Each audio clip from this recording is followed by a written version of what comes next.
You owe us an explanation, and if not, I've got masses of work at the office. Okay. Sit down. Finish your coffee. I'll sit. Well, wild horses can't get me to finish that coffee. All right. The truth, if you really want it, is that I am working on a new play. 5 suspects and an unknown killer. Oh, I hope it's me. It makes for a better part. Shut up! Remember our rehearsals? We couldn't walk behind a piece of scenery without finding them locked in an embrace. Things change, David. Ingenues become leading ladies, and leading men become character actors. Children. If Leo and I broke up, it's none of his business. But it could be mine. As a matter of fact, I have seen about it. You do? Alex, you digressing. Clever of you to notice, Philip. Always business. That's what your scene is about, by the way, business. But you're right, I should get to the point.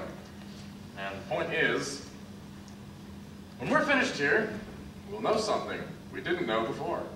And what's that? Which one of you killed Monica Wells?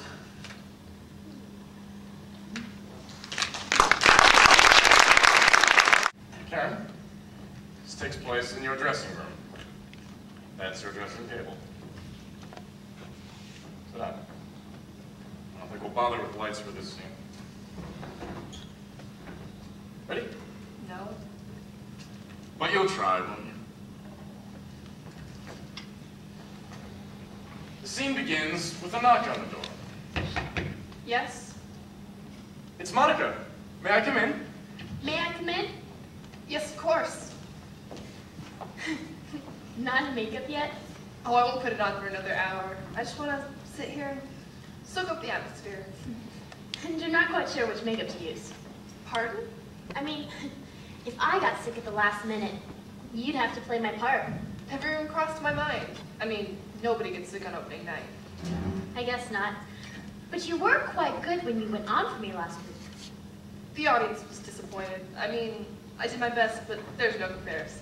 You're being modest. It doesn't matter much, does it? I mean, you're here. That seems to surprise you. Why would I be surprised? Brought your tea back. You know, the special blend of tea your grandmother whips up in her country kitchen. Didn't you like it? It really calms me down. So you said. Have some before opening night. Wonderful for the nerves. It is. Maybe so, but not so good for the rest of the body. I don't know what you mean. But let me see if I can make myself perfectly clear. After you practically forced that tea on me, and since your motives are somewhat transparent, I took it to my doctor and had him send a sample to the lab. A lab? I learned a marvelous new word, cyclophosphamide. It's an alkalizing agent, and I'll signifying your grandmother's recipe. There must be some mistake. This causes dizziness and nausea. A few sips of this, and I would be home right now. And then you know which makeup to use. Monica! You weren't even willing to pay your dues, were you? Karen, oops. Hi, Monica. I didn't know you had company. This is private, Leo. No, stay, Leo. The three of us should have a talk. About what? Pick a subject. Opening nights, helping your wife's career.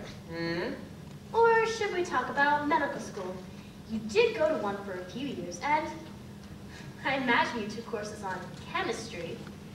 Well, that was a long time ago. Why? What's this about? She knows.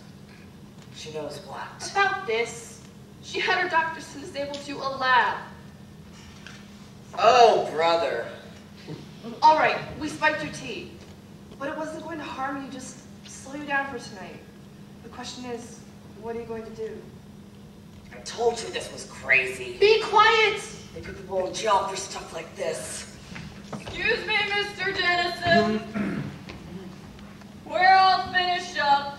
We'll be back in the morning to pick up the stuff. Fine, thanks.